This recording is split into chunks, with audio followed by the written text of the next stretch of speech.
The woman stumbled off the stagecoach in Portland, Oregon, with trembling hands and eyes that darted across every face in the crowded street, searching for something she couldn't name. It was the summer of 1876, and the small frontier town bustled with activity as loggers, merchants, and settlers went about their business along the muddy roads that stretched between wooden buildings still smelling of fresh cut timber.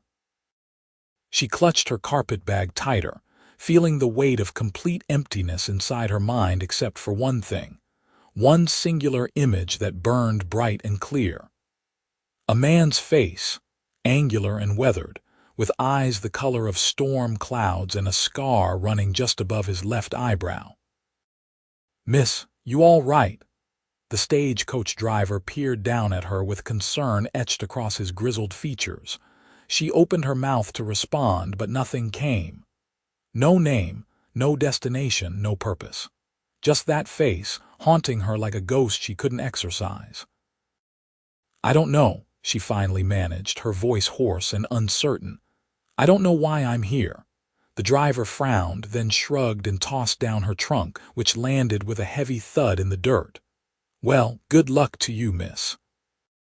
He clicked his tongue and the horses lurched forward, leaving her standing alone in the middle of the street with people streaming past her like water around a stone. She moved to the wooden sidewalk, trying to stay out of the way, her eyes still scanning every face that passed.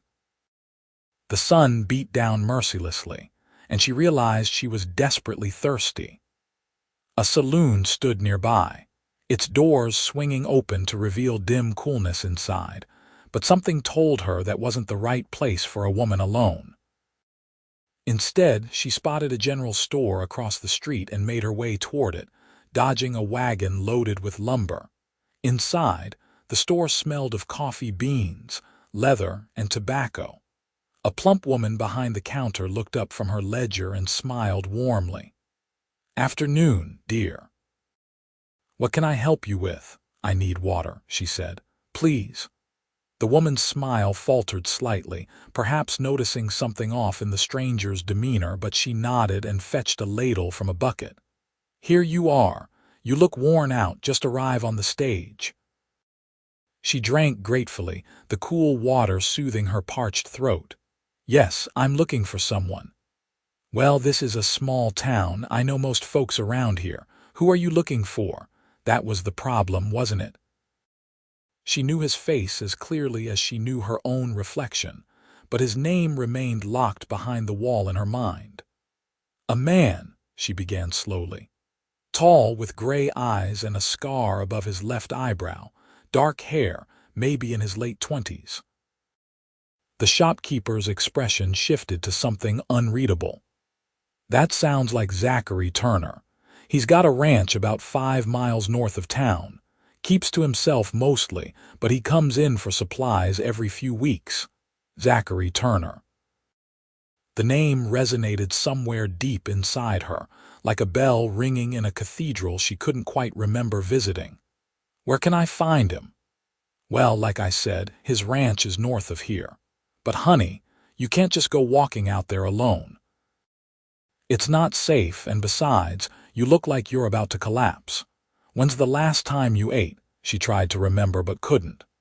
The shopkeeper tutted sympathetically and disappeared into a back room, returning with a chunk of bread and some cheese. "Here, eat this. Then we'll figure out what to do with you." As she ate, the woman asked more questions. "Do you know if he's expecting someone? Is he married?" "Zachary? No, he's not married. Lost his parents a few years back, runs the ranch alone. He's a good man, quiet but decent. Helped out when the Johnsons' barn burned down last year. But I don't know about him expecting anyone." The food helped clear some of the fog in her mind, though the crucial details remained frustratingly out of reach. She reached into her pocket and found a few coins, enough to pay for the food and maybe a night's lodging if she could find one. "Is there a boarding house in town, Mrs. Patterson runs 1-2 streets over, but—" The shopkeeper hesitated, studying her carefully. "If you're looking for Zachary Turner, He usually comes to town on Saturdays for supplies. That's tomorrow. You could wait and talk to him then. Tomorrow.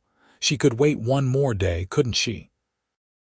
Though every fiber of her being screamed to go to him now, to see if his face in person would unlock whatever secrets her mind was keeping from her. "Thank you," she said softly. "You've been very kind. My name is—" She stopped, realizing with a jolt of panic that she didn't know. "I'm sorry, I can't remember my name." The shopkeeper's eyes widened. "You can't remember? Dear Lord, did something happen to you? Should I fetch the doctor?" "I don't know what happened. I woke up on the train 2 days ago with a ticket to Portland and nothing else, just his face in my mind." "Well, that's the strangest thing I ever heard. Come on, I'll walk you to Mrs. Patterson's myself. You need rest, and maybe it'll come back to you." Mrs. Patterson's boarding house was a tidy 2-story building with blue shutters and flower boxes under each window. The landlady herself was a stern-looking woman in her 50s who eyed the stranger with suspicion until the shopkeeper, who introduced herself as Mrs. Dorothy Hale, explained the situation. Mrs. Patterson's expression softened marginally, and she agreed to provide a room for 2 nights at a reduced rate. The room was small but clean, with a narrow bed, a washstand, and a window overlooking the street. She set her carpetbag down and opened it for the first time since boarding the stagecoach, hoping to find some clue to her identity. Inside were 2 dresses, both simple and well-worn, some undergarments, a hairbrush, and at the bottom, a small leather journal. Her hands trembled as she opened it. The pages were filled with entries in handwriting she recognized as her own, though she couldn't remember writing any of it. She flipped to the last entry, dated 3 weeks earlier. "I've decided to go to him. Whatever the consequences, I cannot stay away any longer. If he doesn't remember me, if he doesn't feel the same, at least I will know. At least I will have tried." But who was she? The earlier entries talked about daily life in a place called Silver Creek, about working at a schoolhouse, about a woman named Sarah who was her closest friend. But nowhere did she write her own name. It was as if she'd deliberately left it out, or perhaps she'd never thought she'd need to remind herself. She kept reading, going back further, and found an entry from 6 months ago that made her breath catch. "I met him today. Zachary Turner. He was in town buying horses, and our eyes met across the street. I've never felt anything like it, like lightning striking, like the whole world narrowed down to just his face. He tipped his hat to me, and I nearly forgot how to breathe. I'm being foolish. He's just passing through. I'll never see him again." But there were more entries. He'd come back to Silver Creek several times over the following months. They'd spoken at the general store, at church, once at a town dance. Each encounter was documented in careful detail. The way he smiled, the deep timbre of his voice, the way he'd looked at her like she was the only person in the room. Then, 2 months ago, the entries changed in tone. He asked me to come with him. To leave Silver Creek and start a new life in Oregon. I told him I needed time to think, but I already know my answer. I want to go, I want to be with him, but I'm afraid. What if I'm wrong about what I feel? What if this is just infatuation? The next entry was a week later. He left today. He said he understood I needed time, that he wouldn't pressure me. But he gave me his address in Portland and told me if I changed my mind, he'd be waiting. The look in his eyes when he said goodbye nearly broke me. I think I made a terrible mistake. She pressed the journal to her chest, pieces of the puzzle falling into place. She'd decided to go to him. She'd made that choice. But something had happened between leaving Silver Creek and arriving in Portland, something that had stolen her memories but left his face burning in her mind. A knock at the door startled her. Mrs. Patterson stood in the hallway with a basin of warm water and fresh towels. "Thought you might want to wash up before supper. We eat at 6. Thank you." She accepted the items gratefully. "Mrs. Hale said you can't remember your name. That true?" "Yes, madam." "Well, that's a predicament. Can't just call you miss all the time. You got any idea at all?" She thought hard, reaching for any fragment of identity. Then, from somewhere deep, a memory surfaced. Not a clear one, just a feeling, a sense of someone calling her name. "Marie," she said suddenly. "I think it might be Marie. Marie it is then. Supper's in an hour, Miss Marie." After Mrs. Patterson left, Marie washed her face and hands, changed into the cleaner of her 2 dresses, and tried to tame her long brown hair into something presentable. She studied her reflection in the small mirror above the washstand. She appeared to be in her early 20s, with green eyes and a smattering of freckles across her nose. Nothing about her face seemed remarkable, yet Zachary Turner had asked her to cross hundreds of miles to be with him. Supper was a quiet affair in the boarding house's dining room. 2 other guests joined them: a traveling salesman who talked endlessly about his wares, and an elderly woman who said nothing at all. Marie picked at her food, her stomach too knotted with anxiety and anticipation to manage more than a few bites. That night, sleep came in fits and starts. She dreamed of Zachary's face, of his gray eyes looking at her with warmth and something deeper. She dreamed of dancing with him, of his hand at her waist, of almost kissing before she'd pulled away, suddenly shy. These dreams felt more like memories trying to resurface, and she woke several times with her heart pounding, reaching for details that dissolved like morning mist. Saturday dawned bright and clear. Marie dressed carefully in her best dress, a blue calico that matched her eyes, and spent extra time on her hair, pinning it up in a soft style that framed her face. Her hands shook so badly she had to start over twice. She made her way to the general store, arriving just after it opened. Mrs. Hale looked up from arranging canned goods on a shelf and smiled. "Good morning, dear. Sleep well?" "Not really." "When does Mr. Turner usually come to town?" "Oh, it varies. Sometimes morning, sometimes afternoon. But he always stops here for supplies. You're welcome to wait."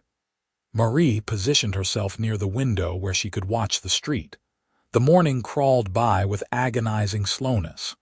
Customers came and went.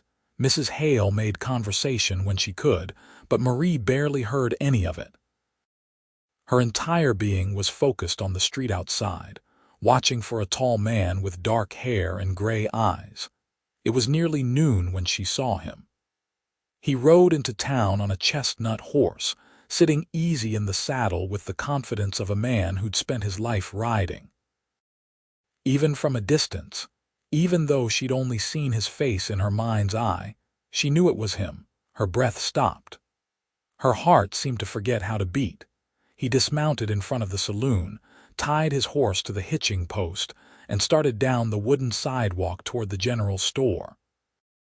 He wore dusty work clothes, a worn leather vest, and a hat that shaded his face. As he drew closer, she could make out more details. The scar above his eyebrow, exactly as she'd remembered it, the strong line of his jaw, the way he moved with purpose and grace. Then he pushed open the door of the general store, and their eyes met. He froze. Marie couldn't move, couldn't speak, couldn't do anything but stare at him as every emotion imaginable flooded through her. Recognition, hope, fear, longing, love.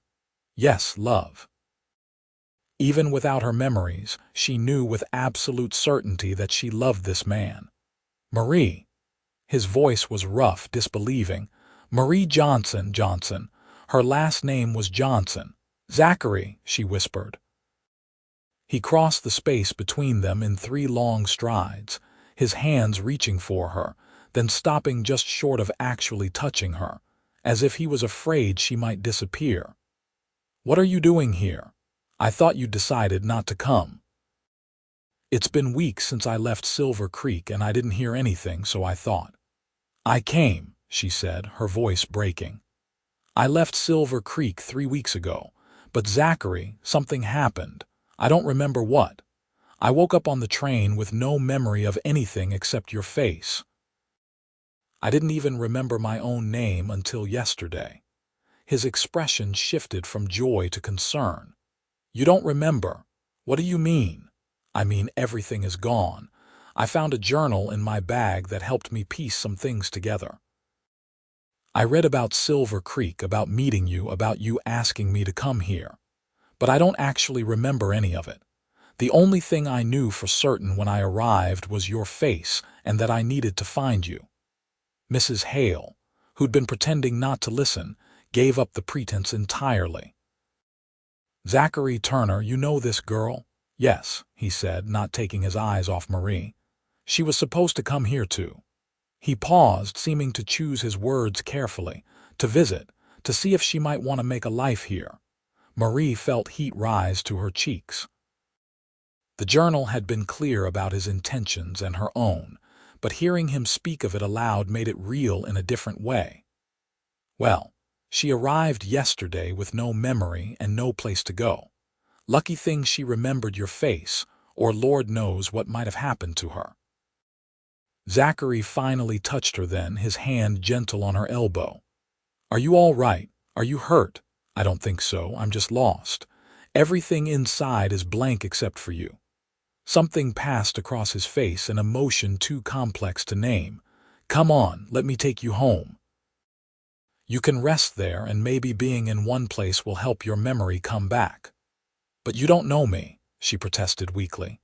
"I mean, I don't really know you. Taking me to your ranch, it wouldn't be proper." A faint smile touched his lips, the first she'd seen, and it transformed his whole face. "Marie, you traveled hundreds of miles to be with me. I think we're past worrying about what's proper. Besides, I have a housekeeper, Mrs. Chen.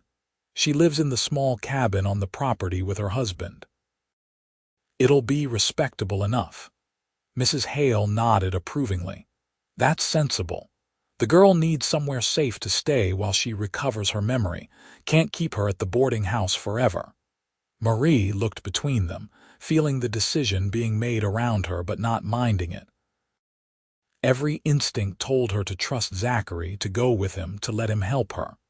"All right," she said. "I'll need to get my things from Mrs. Patterson's. I'll help you." They walked together through the streets of Portland, and Marie was acutely aware of his presence beside her. He was tall, probably 6 feet, and she had to look up to see his face. He kept glancing at her as if to make sure she was really there, really walking beside him. "Tell me about Silver Creek," she said. "Tell me about how we met." He was quiet for a moment, gathering his thoughts. "I went there to buy horses. I'd heard about a rancher selling quality stock, and I needed to expand my herd. It was March, cold and rainy, and I was muddy and tired from the road. I walked into the general store to ask for directions, and you were there buying supplies for the schoolhouse where you taught. I was a teacher. Yes, the children loved you. You were patient and kind, always had a smile for everyone." He paused at a street corner, letting a wagon pass. "When our eyes met, it was like being struck by lightning. I've never believed in love at first sight before that moment, but I couldn't deny it. You were the most beautiful woman I'd ever seen, and when you smiled at me, I forgot why I'd come to town in the first place." Marie's heart ached with the sweetness of it, even though she couldn't remember. "What happened next?" "I found reasons to come back to Silver Creek. I bought those horses, but then I needed tack, and then I needed to check on the horses I'd bought, and then I heard about a barn raising and thought I should help. Every time, I was really just looking for excuses to see you." They reached the boarding house, and Mrs. Patterson raised her eyebrows when she saw Zachary. "Found who you were looking for, I see." "Yes, madam. I'm taking her to my ranch where she can recover properly. I'll pay for her room, of course, for the trouble." Mrs. Patterson waved him off. "No need. The girl's had enough hardship. Just take care of her." Marie gathered her few belongings quickly, and soon they were back on the street. Zachary had a small wagon now, having retrieved it from the livery, and he helped her up onto the seat with careful courtesy. As they left town, heading north on a dirt road that cut through dense pine forest, Marie felt a strange sense of rightness settle over her. "Tell me about your ranch," she said. "It's not much yet." "I've got about 200 acres, a decent house my father built before he died, a barn and some outbuildings. I run cattle mostly, some horses. It's hard work, but it's mine. I've been building it up, hoping to make it into something worth passing down someday." "Mrs. Hale mentioned you lost your parents." His jaw tightened slightly. "4 years ago. Fever took them both within a week of each other. It was just me after that. I'm sorry." "Thank you." He glanced at her. "What about your family? Do you remember them?" She tried to reach for the memories but found only empty spaces. "No, the journal didn't mention much about them either. You told me your parents died when you were young. You were raised by your aunt in Silver Creek. She passed away 2 years ago, which is when you took the teaching position. So I'm alone too." "Not anymore," he said softly. They rode in companionable silence for a while, the only sounds the creaking of the wagon and the birds singing in the trees. The day was warm, and the scent of pine and wildflowers filled the air. Marie found herself studying Zachary's profile, the strong nose, the firm mouth, the way his hands held the reins with easy competence. "Can I ask you something?" she said. "Anything. When you asked me to come here, what exactly were you asking?" "I mean, I know from the journal that you invited me to visit, but was it more than that?" He was quiet for a long moment, and she wondered if she'd overstepped. Then he said, "I was asking you to marry me, Marie. Maybe not in so many words, but that was the intention. I wanted you to come here to see the ranch, to see if you could imagine a life with me. And if you could, I was planning to ask you properly, with a ring and everything." Her breath caught. "And what did I say?" "You said you needed time to think about it. That it was a big decision, leaving everything you knew. I understood. I didn't want to push you. So I gave you the address and told you I'd wait as long as it took. But when weeks passed and I didn't hear anything, I thought you'd decided against it. According to my journal, I decided yes. I left Silver Creek 3 weeks ago, intending to come here and tell you that I wanted to be your wife." He pulled the wagon to a stop, right there in the middle of the road, and turned to face her fully. His gray eyes were intense, searching her face. "Even though you don't remember me, even though everything is blank, do you feel anything? Anything at all?" Marie met his gaze steadily. "I feel like I know you, like your face is home. When I saw you today, everything inside me said, yes, this is right, this is where I'm supposed to be. I can't explain it better than that." "That's enough," he said, and the warmth in his voice made her shiver despite the heat. "That's more than enough." He clicked to the horses and they started moving again. About 20 minutes later they crested a rise and Zachary pointed ahead. "There. That's home." The ranch spread out before them in a valley flanked by rolling hills. The house was a sturdy 2-story structure made of logs, with a wide porch and stone chimney. The barn was large and well-maintained, painted red with white trim. Fenced pastures contained cattle grazing peacefully, and beyond them she could see horses running in a separate enclosure. It was beautiful in its simplicity, a place carved out of the wilderness through hard work and determination. "It's wonderful," she breathed. His smile was quick and genuine. "I'm glad you think so." As they approached the house, a small Chinese woman emerged from a cabin set back among the trees. She was perhaps 40, with her hair pulled back in a neat bun and an apron tied around her waist. She waved when she saw them, and Zachary waved back. "That's Mrs. Chen," he explained.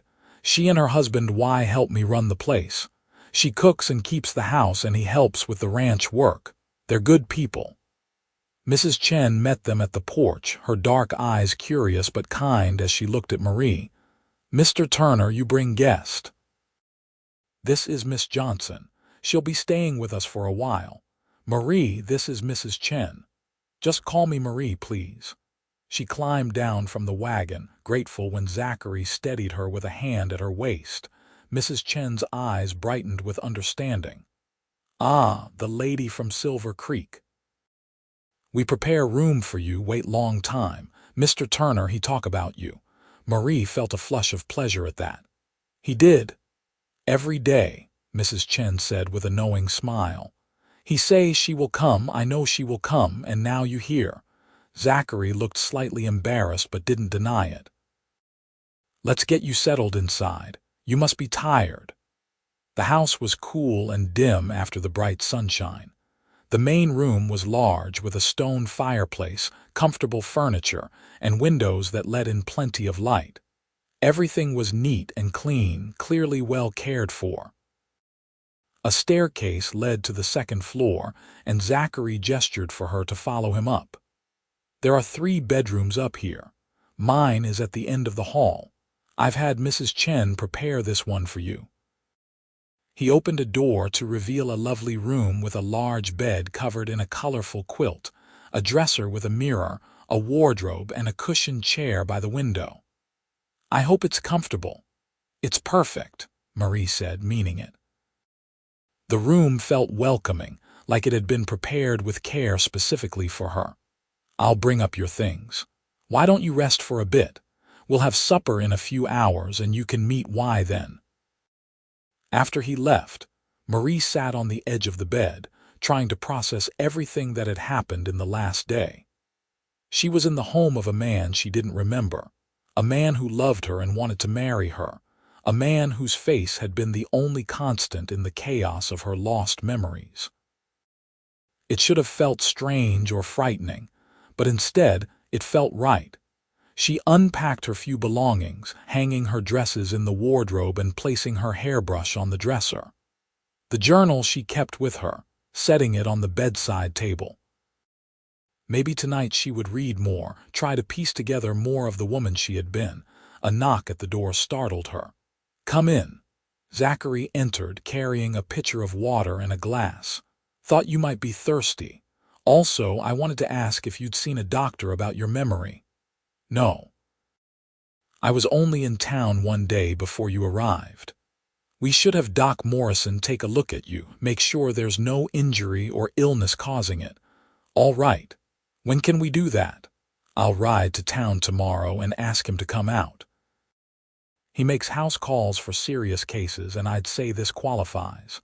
He lingered in the doorway, seeming reluctant to leave. Marie understood the feeling. Despite the strangeness of the situation, she felt most settled when he was near. "Zachary, can I ask you to tell me more? About us, I mean. The journal helped, but I want to hear it from you." He came into the room properly then, settling into the chair by the window while she sat on the bed.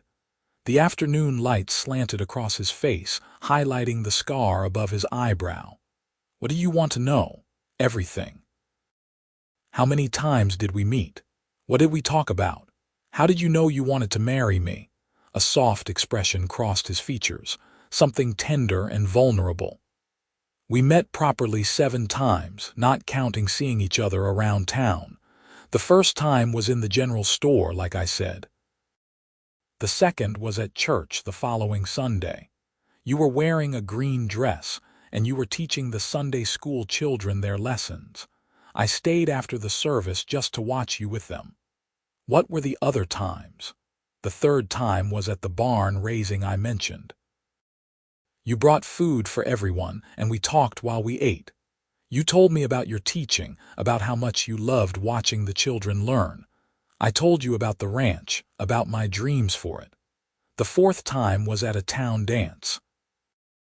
I asked you to dance, and you said yes, and I held you in my arms and knew I never wanted to let go." Marie's heart was beating faster. "And the others? The 5th time, I ran into you at the mercantile.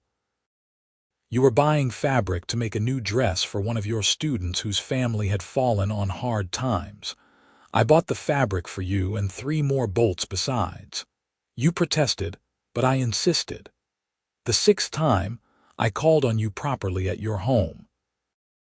We sat on your porch and talked until the stars came out. You told me about your aunt, about growing up in Silver Creek, about your dreams of having a family someday. I almost kissed you that night, but I wanted to do things right. And the 7th time. That was the day I asked you to come to Oregon. I'd been going back and forth for 3 months, making excuses to visit Silver Creek even though it was a 2-day ride each way. I couldn't keep doing it. I had a ranch to run, responsibilities here, so I told you how I felt. I said I'd fallen in love with you and that I wanted you to be my wife, to build a life with me here. But I understood it was asking a lot, so I said come visit first. See the place, see if you could be happy here, and then we'd talk about marriage. What did I say? You cried, he said softly. You said you'd developed feelings for me too, but that you were scared. Scared of leaving everything familiar, scared of making such a big decision, scared of what it would mean.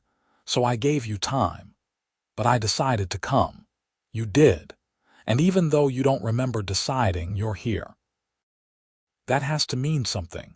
Marie nodded, feeling tears prick her eyes.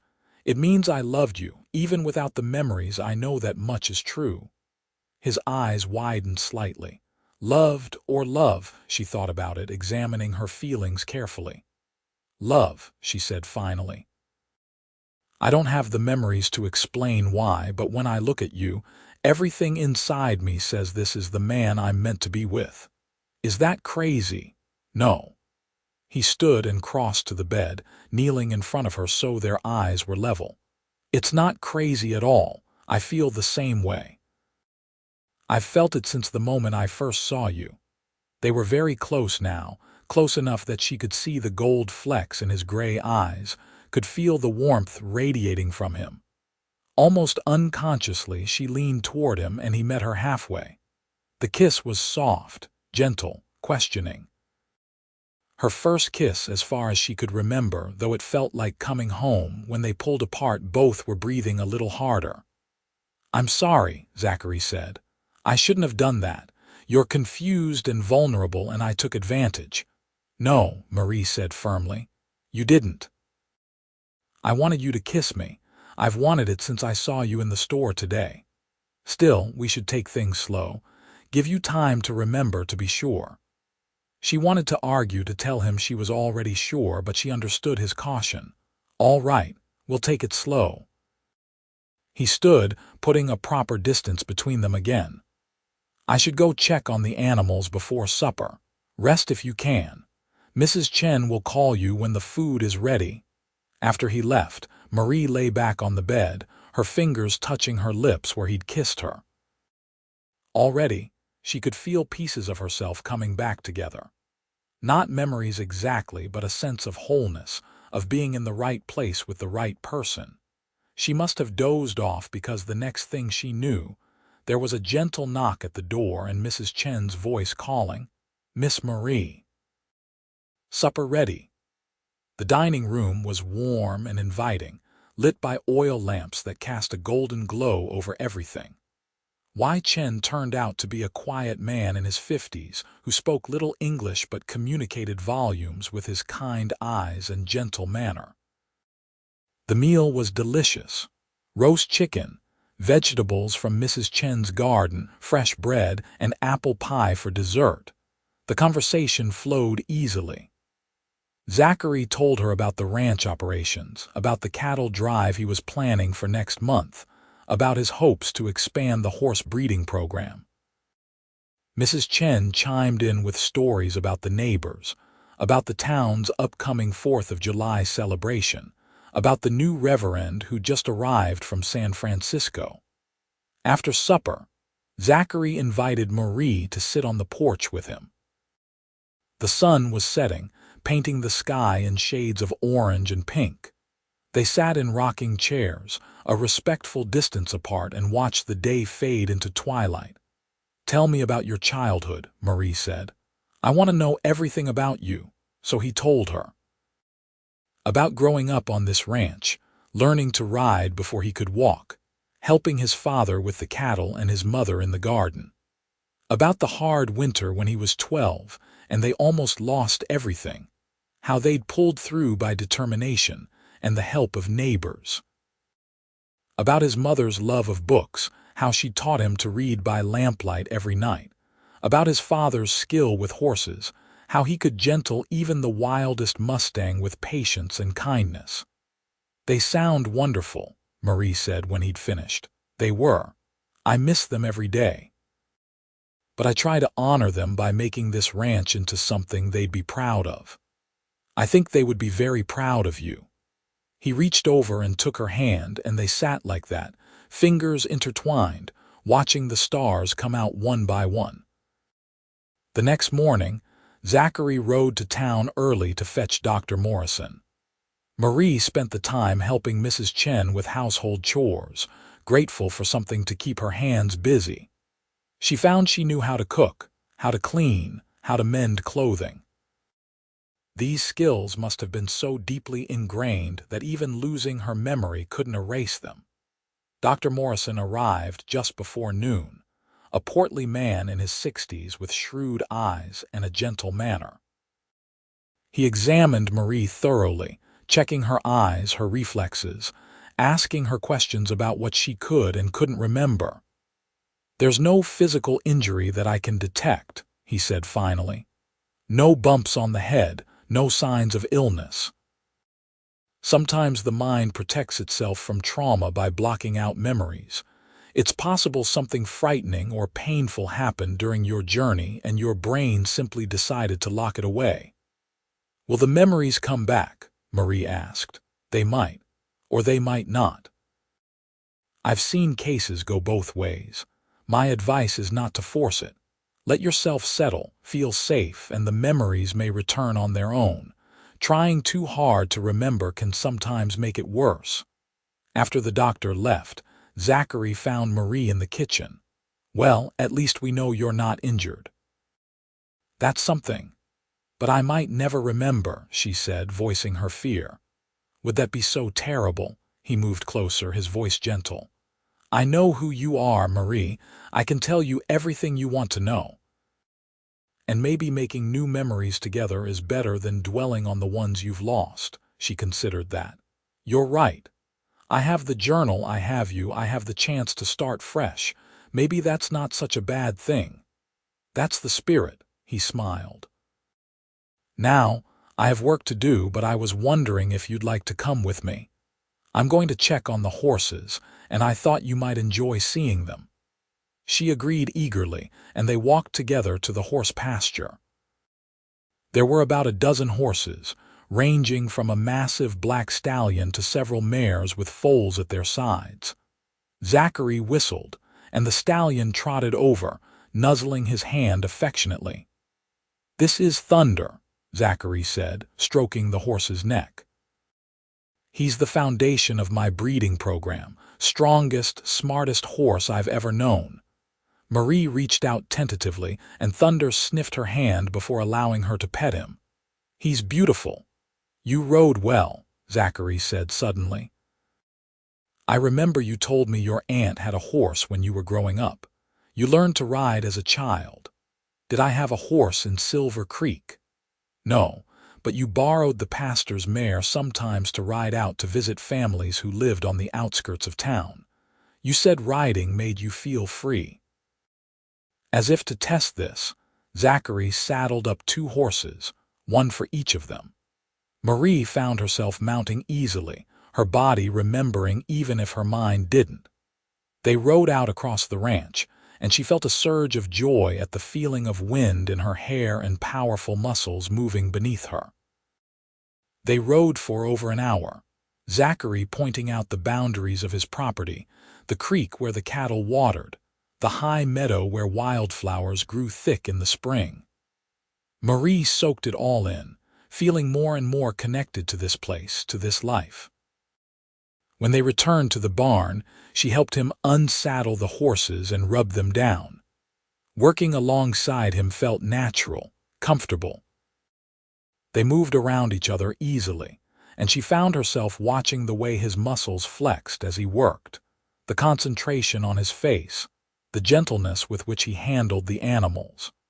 That evening, after another excellent meal courtesy of Mrs. Chen, they sat on the porch again. It was becoming their routine, this quiet time together as day turned to night. "Can I read you something from my journal?" Marie asked. Of course. She'd brought it with her, and she opened to an entry from a month before her journey. "I dreamed of him again last night. We were in a house I didn't recognize, but it felt like home.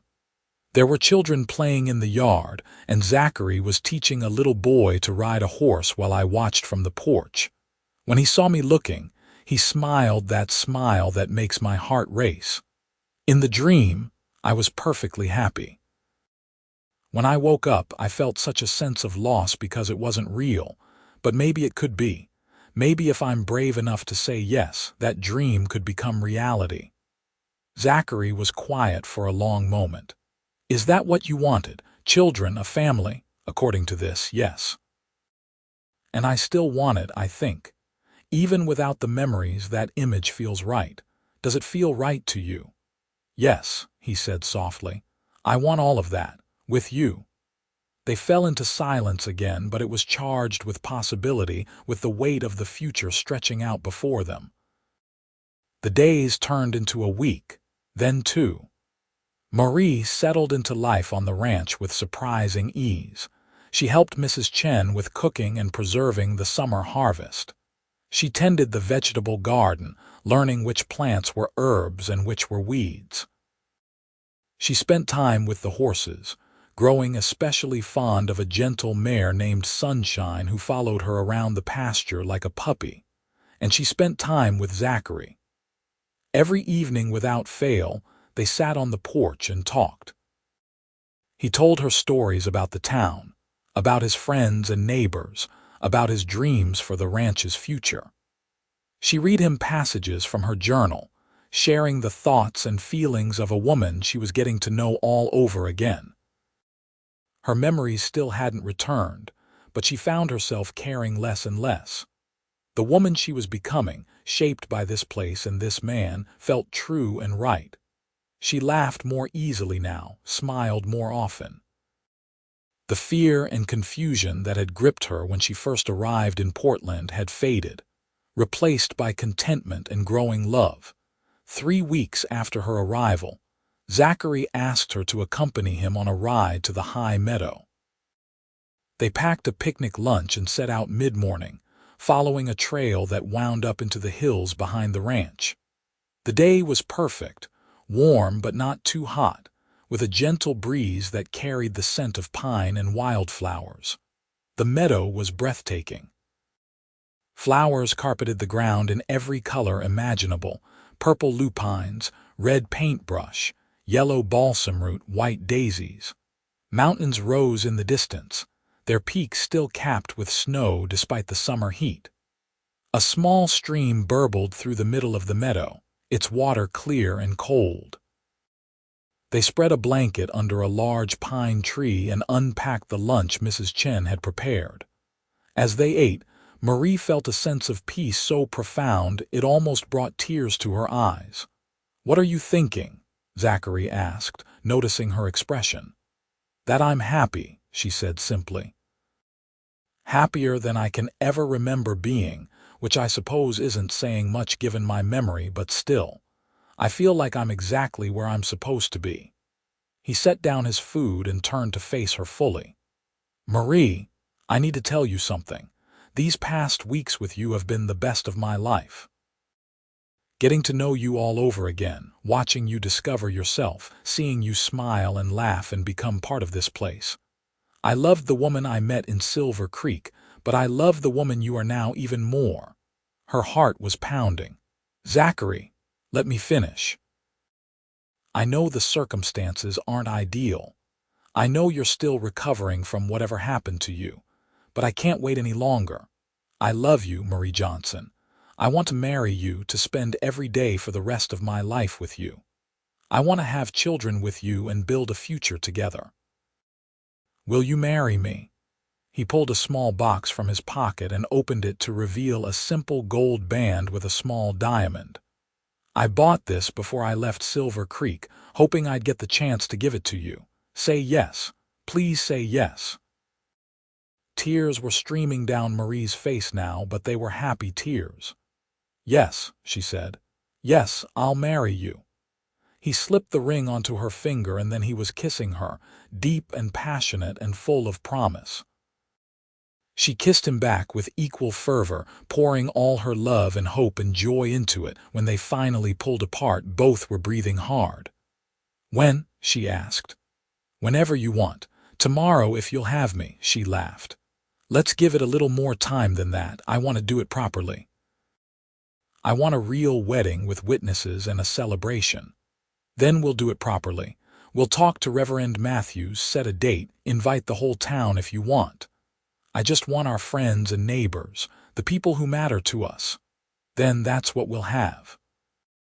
They stayed in the meadow until late afternoon, talking and kissing and planning their future. When they finally rode back to the ranch, Marie felt like she was floating. Mrs. Chen took one look at Marie's glowing face and the ring on her finger and let out a squeal of delight. Mr. Turner, you finally ask. Oh, this is wonderful news. That night they sat on the porch as usual, but this time Zachary pulled his chair close to hers so he could hold her hand. We should go to town tomorrow, he said. Tell everyone the news, talk to the Reverend, maybe buy you a proper wedding dress. I'd like that, though I don't need anything fancy. You deserve fancy. You deserve everything. The next day they rode into Portland together. Word of their engagement spread through the small town like wildfire. Mrs. Hale nearly cried with happiness when they told her. Mrs. Patterson congratulated them warmly. Even the usually taciturn barkeeper raised his glass in a toast when they passed the saloon. Reverend Matthews was a kind man in his 30s who'd come to Portland 6 months earlier.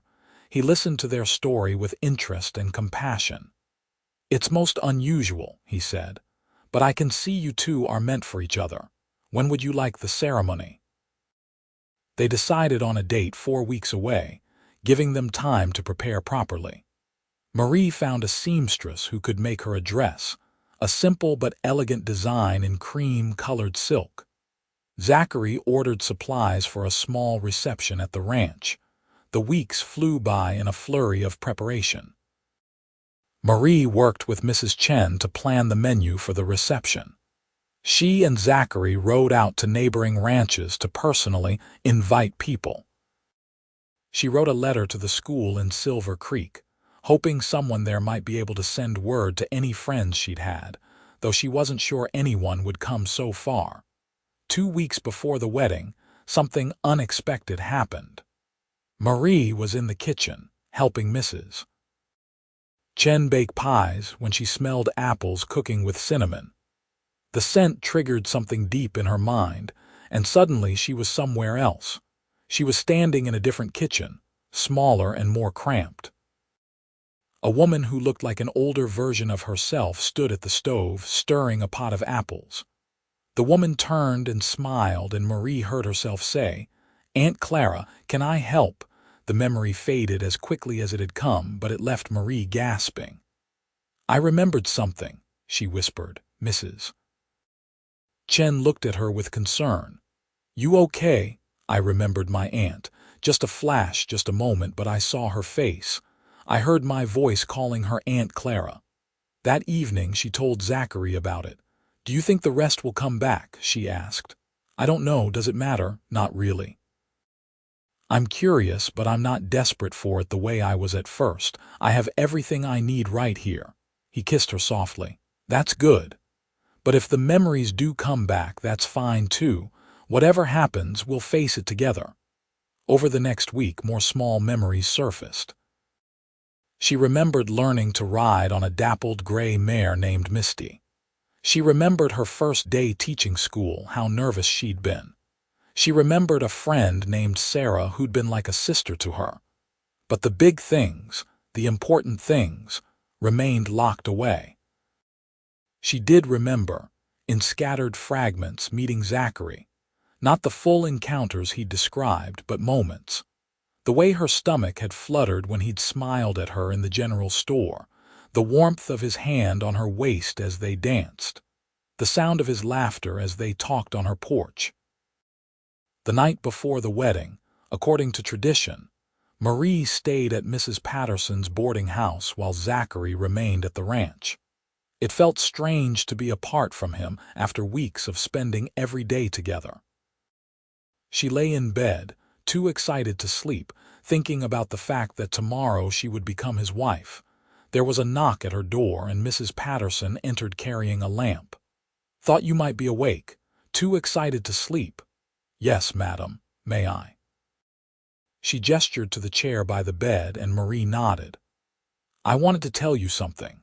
I've lived in this town for 20 years and I've seen a lot of couples marry. Some marry for land, some for money, some because it's expected. But rarely do I see two people marry for love, real love. You and Zachary have that. Hold on to it, treasure it. Don't let the hardships of life wear it away." "I won't," Marie promised. "I couldn't even if I wanted to. He's everything to me. And you to him. I've never seen that man smile as much as he has these past weeks. You've changed him, brought light into his life. That's a precious gift." After Mrs. Patterson left, Marie finally drifted off to sleep, and for the first time since arriving in Portland, she dreamed clearly. She dreamed of Zachary, of their life together, of children running through the meadow, of growing old together on the ranch. These dreams felt less like imagination and more like prophecy, like glimpses of the future that awaited them. The wedding day dawned clear and beautiful. Mrs. Patterson and Mrs. Hale helped Marie dress in her new gown, arranging her hair in an elegant updo and fixing a crown of wildflowers on her head. When she looked at herself in the mirror, she barely recognized the radiant woman staring back. The ceremony was held at the small church in town. The pews were filled with neighbors and townspeople, all dressed in their Sunday best. Y and Mrs. Chen sat in the front row, beaming with pride. Mrs. Hale dabbed at her eyes with a handkerchief. When the doors opened and Marie saw Zachary waiting for her at the altar, her breath caught. He wore a new suit, his dark hair neatly combed, and the look on his face when he saw her was one of pure adoration. She walked down the aisle alone, having no father or family to give her away, but she didn't feel alone. She felt surrounded by love, supported by this community that had welcomed her so warmly. Zachary took her hands when she reached him, and Reverend Matthews began the ceremony. Marie barely heard the words.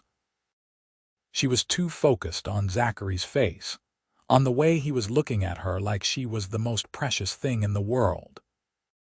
"Do you, Zachary Turner, take this woman to be your lawfully wedded wife, to have and to hold from this day forward, for better or worse, for richer or poorer, in sickness and in health, until death do you part?" "I do," Zachary said firmly. "And do you, Marie Johnson, take this man to be your lawfully wedded husband, to have and to hold from this day forward, for better or worse, for richer or poorer, in sickness and in health, until death do you part?" "I do," Marie said, her voice strong and clear. "Then by the power vested in me, I pronounce you husband and wife. You may kiss your bride." Zachary pulled her close and kissed her deeply, to the cheers and applause of everyone gathered. When they pulled apart, both were laughing, giddy with joy. The reception at the ranch was lively and warm. Mrs. Chen had outdone herself with the food, and there was music and dancing and toasts that made Marie blush and Zachary laugh. As the sun set and lanterns were lit around the yard, Zachary led Marie onto the makeshift dance floor. "How are you feeling, Mrs. Turner?" he asked as they swayed to the music. "Mrs. Turner," she repeated, trying out the name. "I like the sound of that, and I feel perfect. This day has been perfect." "It's not over yet," he murmured in her ear, and she shivered with anticipation. Eventually, the guests departed, calling out congratulations and well wishes as they went. Mrs. Chen and Y tactfully retreated to their cabin, leaving the newlyweds alone in the big house. Zachary swept Marie into his arms and carried her over the threshold, making her laugh. "Welcome home, wife." "I've been home for weeks," she said, "but it feels different now. Better." He carried her up the stairs to his bedroom, their bedroom now, and set her down gently. The room was lit by candles, their soft light casting dancing shadows on the walls. "Are you nervous?" he asked. "A little," she admitted. "But mostly I'm happy. I love you, Zachary. I love you too. More than I ever thought possible." They came together with tenderness and passion, discovering each other in the most intimate way. Marie felt cherished and safe in his arms, and when they finally fell asleep tangled together, she knew with absolute certainty that this was exactly where she belonged.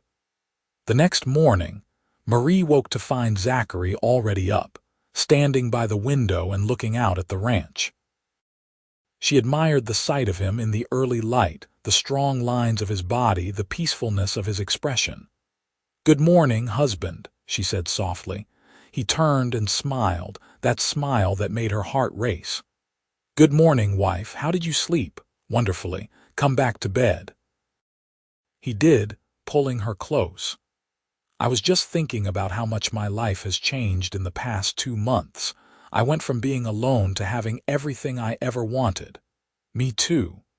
Even though I can't remember much of before, I know that this, here with you, is the best my life has ever been." They spent a lazy morning in bed, talking and kissing and simply being together. Eventually, hunger drove them downstairs, where they found Mrs. Chen had left breakfast warming on the stove, and a note saying she and Y would be gone for the day to give the newlyweds privacy. Over the following weeks, they settled into married life. Marie moved her few belongings into Zachary's room, making it theirs. She took on more responsibilities around the ranch, not because she had to, but because she wanted to be a true partner in building their life together. She worked alongside Y in the vegetable garden, expanding it to include more varieties. She helped Zachary with the horses, learning to recognize each animal's personality and quirks. She even tried her hand at cattle work, though she quickly learned that roping steers was harder than it looked. More memories continued to surface, but they were sporadic and incomplete. She remembered fragments of her teaching days, faces of students without names, lessons taught in a one-room schoolhouse. She remembered walking through Silver Creek on a fall day, leaves crunching under her feet. She remembered sitting at her aunt's bedside as the older woman lay dying, promising to live a full and happy life. But she still couldn't remember the journey from Silver Creek to Portland, couldn't remember what had happened to steal her memories. Dr. Morrison said this might always be a blank spot, and she'd made peace with that. What mattered was the present and the future. What mattered was Zachary's arms around her each night, his laughter when she told a joke, the way he looked at her like she was the sun around which his world revolved. Summer faded into fall, and the ranch was busy with harvest. They worked long days, preserving food for winter, preparing the animals for the cold months ahead. Marie found she loved this rhythm of life, the way each season brought its own challenges and rewards. One October evening, as they sat on the porch wrapped in blankets against the chill, Marie felt a wave of nausea wash over her. She'd been feeling unwell for a few days but had attributed it to something she ate. Now, though, a suspicion began to form. "Zachary," she said carefully, "when did I last have my monthly courses?" He looked at her, understanding dawning in his eyes. "Are you saying what I think you're saying? I think I might be with child." His face lit up with joy so pure it took her breath away. "Truly, I'm not certain yet. I'll need to see doctor." Morrison to be sure, but all the signs are there. He pulled her close, holding her as if she were made of glass. A baby, our baby. Marie, this is wonderful. Dr. Morrison confirmed it a week later. Marie was indeed pregnant, likely due in late spring.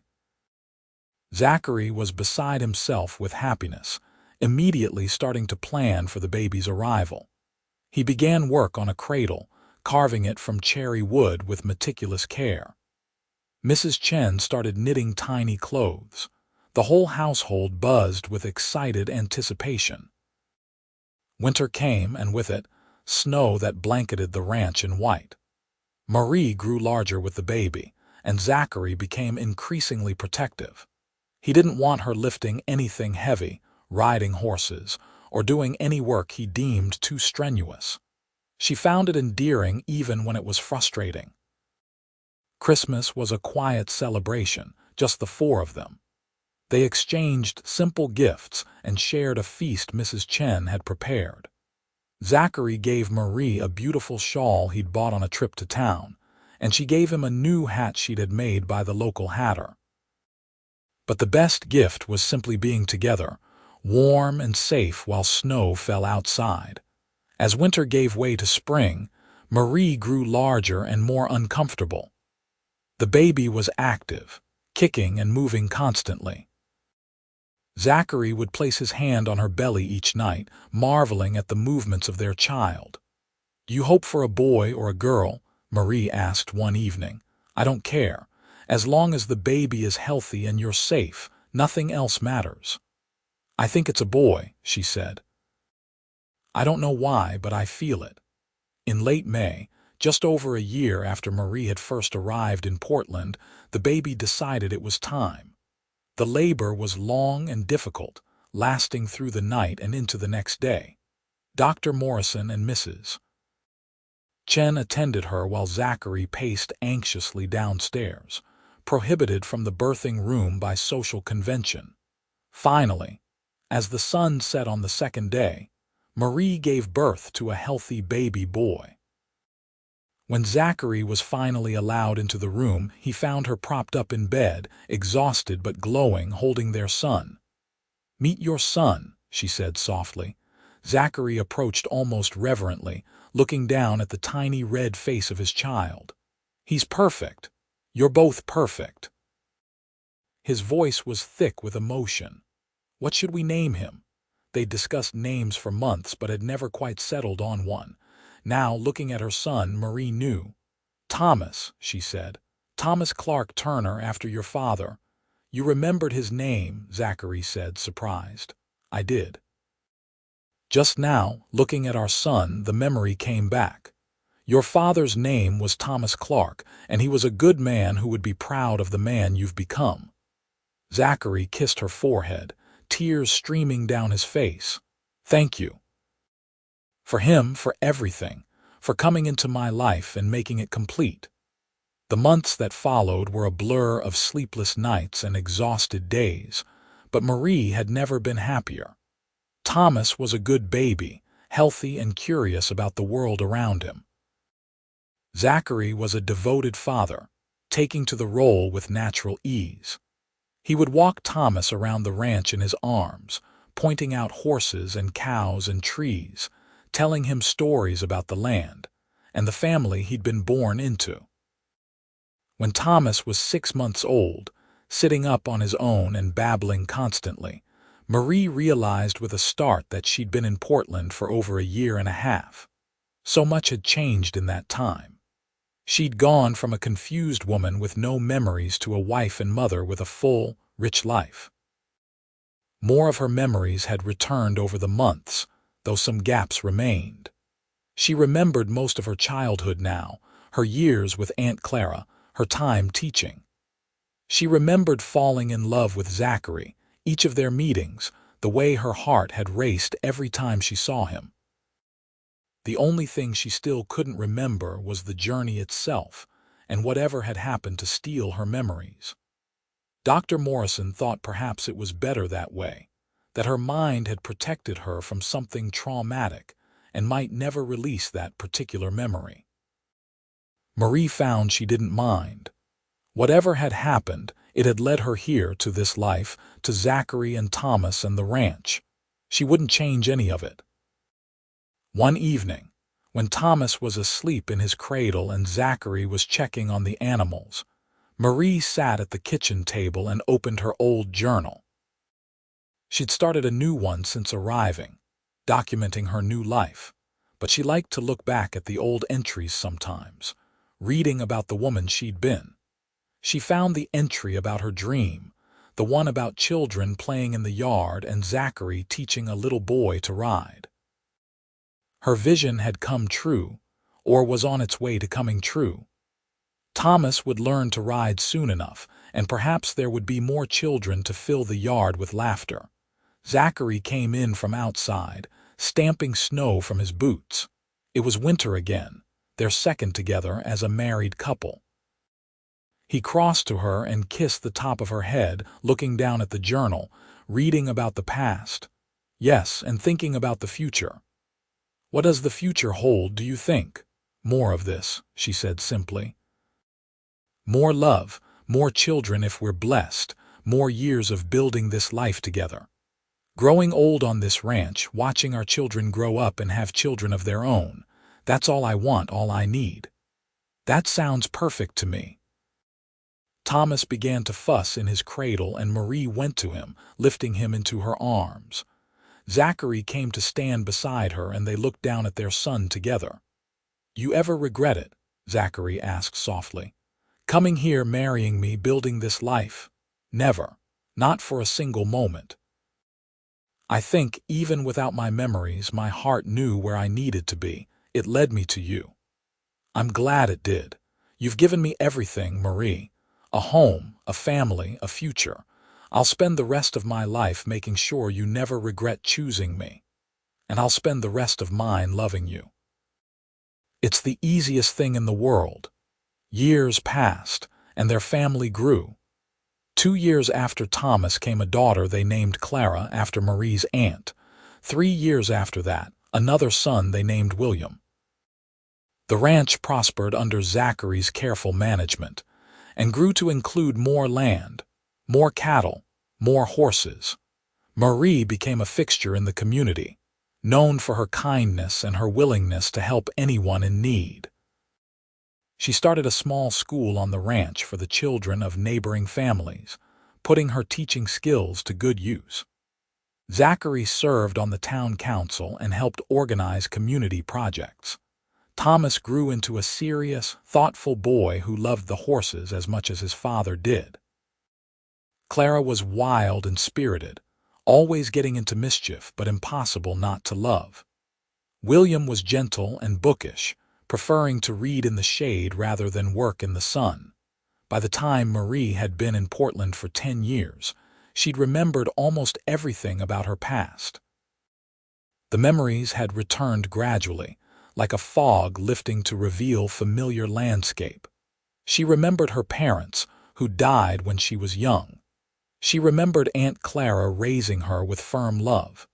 She remembered her years teaching, the satisfaction of watching children learn. And she finally remembered the journey from Silver Creek to Portland.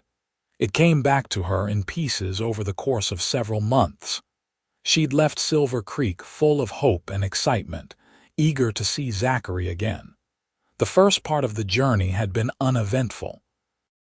But then, 2 days from Portland, the stage had been stopped by bandits. They'd robbed everyone on the stage, taking money and valuables. One of the men had grabbed Marie, demanding her jewelry. When she'd resisted, trying to protect the locket that had belonged to her mother, he'd struck her across the head with his pistol. She'd woken up hours later as the stage continued its journey, dizzy and confused. The blow had scrambled her memories, leaving her with nothing but Zachary's face because he'd been the last thing she was thinking about before she was hit. When the memory finally came back fully, she told Zachary about it. He held her close, angry that anyone had hurt her but grateful that she'd survived and found her way to him. I wish I could find those men, he said darkly. It doesn't matter anymore, Marie said. What they took from me, I got back. And even when I had no memories, I found my way to you. That's what's important.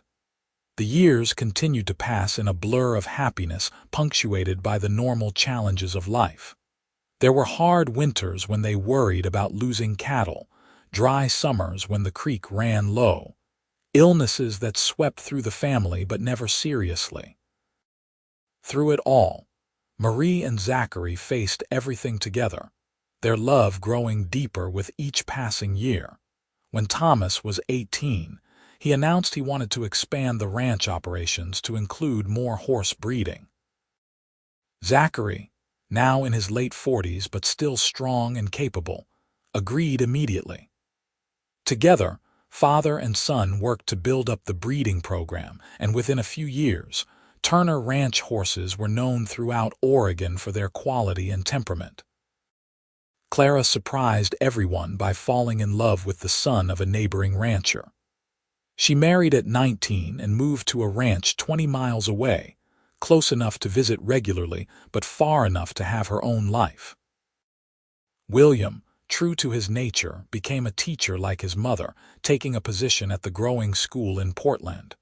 Marie and Zachary, now in their 40s, found themselves with an empty nest more often than not. But they didn't mind. They'd filled their home with love and children for years. Now it was time to enjoy each other again. They still sat on the porch every evening when weather permitted, holding hands and watching the sun set over the land they'd built together. They still talked for hours, never running out of things to say. They still loved each other with the same intensity as when they'd first met, if not more. One summer evening, when they'd been married for over 20 years, Marie looked at Zachary and was struck by how handsome he still was to her. His hair was gray now, and there were lines around his eyes, but he was still the man whose face had been her only anchor in the confusion of lost memories. "What are you thinking about?" he asked, noticing her staring. "About how lucky I am. About how that day I stumbled off the stagecoach with nothing but your face in my mind was the best day of my life, even though I didn't know it then. Best day, not our wedding day, not the days our children were born. Those were wonderful," she agreed. "But that first day was when everything began, when I found my way home to you." He raised her hand to his lips and kissed it gently. "I'm the lucky one. You came all this way, overcame so much to be with me. I'll never take that for granted, and I'll never regret it. Not for a single moment of any day." As the sun dipped below the horizon, painting the sky in shades of gold and pink, Marie rested her head on Zachary's shoulder and thought about the life they'd built together. 3 children, a thriving ranch, a community they were part of, and most importantly, a love that had weathered every storm and only grown stronger. Years later, when they were grandparents several times over, Marie would look back on her life and marvel at the journey. She'd arrived in Portland with nothing, knowing nothing, carrying nothing but an image of the man she loved. And from that unlikely beginning, she'd built a life more full and rich than she ever could have imagined. Thomas took over the ranch when Zachary decided to retire, running it with the same dedication his father had shown.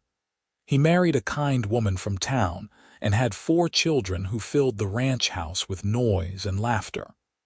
Clara became a mother of 3 and a respected member of her community. William married a fellow teacher and moved to San Francisco but visited often, bringing his 2 daughters to stay each summer. Marie and Zachary moved into a smaller house on the ranch property, close enough to be part of the family but far enough to have privacy. They spent their days gardening, reading, visiting with friends, and spoiling their grandchildren outrageously.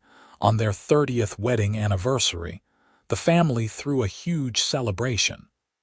Children and grandchildren gathered, along with friends and neighbors from all over the region. There was music and dancing and enough food to feed an army. As Marie danced with Zachary under the stars, surrounded by everyone they loved, she felt such overwhelming gratitude she could barely contain it. This life, this love, this family, it was everything she'd ever dreamed of and more. "Happy anniversary, my love," Zachary murmured in her ear. "Happy anniversary. Here's to 30 more years." "At least," he agreed. They were blessed with good health and many more years together. They watched their grandchildren grow up, saw some of them marry and have children of their own. They celebrated each milestone, each triumph, each joy together. When Marie was 65, she sat down and wrote a new journal entry, the first in years. She wrote about her life, about the journey that had brought her to Portland all those decades ago, about the man who'd taken her in when she had nothing, about the love they'd built and the family they'd created. She wrote about forgiveness and second chances, about how sometimes losing everything was the only way to find what you truly needed. She wrote about the importance of love, real love, the kind that endured through hardship and celebrated through joy. And she wrote about gratitude, for every moment of every day she'd been given with Zachary, for the children and grandchildren and great-grandchildren who carried their legacy forward, for the ranch that had become home in the truest sense of the word. When she finished writing, she closed the journal and went to find Zachary. He was on the porch, of course, in the rocking chair he'd built years ago. She settled into the chair beside him, and he took her hand automatically, their fingers intertwining in a gesture as natural as breathing. "What have you been doing?" he asked. "Writing, remembering, giving thanks. What are you thankful for?" "Everything, but mostly you, always you." He smiled, that smile that had captured her heart so many years ago and had never let it go. "The feeling is mutual, Mrs. Turner." They sat in comfortable silence as the sun set, painting the sky in brilliant colors one more time. Marie thought about that confused, frightened woman who'd arrived in town with no memory but one man's face. She thought about the cowboy who'd taken her in without question, who'd loved her when she couldn't even remember her own name, who'd built a life with her that surpassed every dream. That woman and that cowboy were still here, still together, still in love after all these years. Their hair was gray, their faces lined, their bodies not as strong as they once were. But their love was as vibrant and alive as ever, perhaps more so because it had been tested by time and had emerged victorious. Marie squeezed Zachary's hand, and he squeezed back. No words were necessary. Everything that needed to be said had been said in the thousands of days they'd spent together, in the life they'd built, in the love they'd shared. As the last light faded from the sky and stars began to appear, Marie thought about the future that still awaited them. More sunsets, more conversations, more moments of quiet contentment, more visits from children and grandchildren, more memories to make and treasure, but most of all, more days with Zachary. More mornings waking up beside him, more evenings falling asleep in his arms, more hours of simply being together. That was the true gift, the real miracle. Not that she'd found him despite losing her memory, but that loving him had become the most natural thing in the world. The ranch that had been his had become theirs, and would one day belong to their children and grandchildren. But it would always carry the story of its founding, of a woman who arrived in town remembering nothing but a cowboy's face, and a cowboy who took her in and gave her everything. Their love story had become woven into the land itself, as much a part of the ranch's foundation as the logs that built the house or the fences that marked the boundaries. As Marie and Zachary sat together under the stars, neither spoke of the past or worried about the future. They simply existed in the present moment, hand in hand, heart to heart, exactly as they were meant to be. And that, Marie thought with deep contentment was the happiest ending anyone could hope for.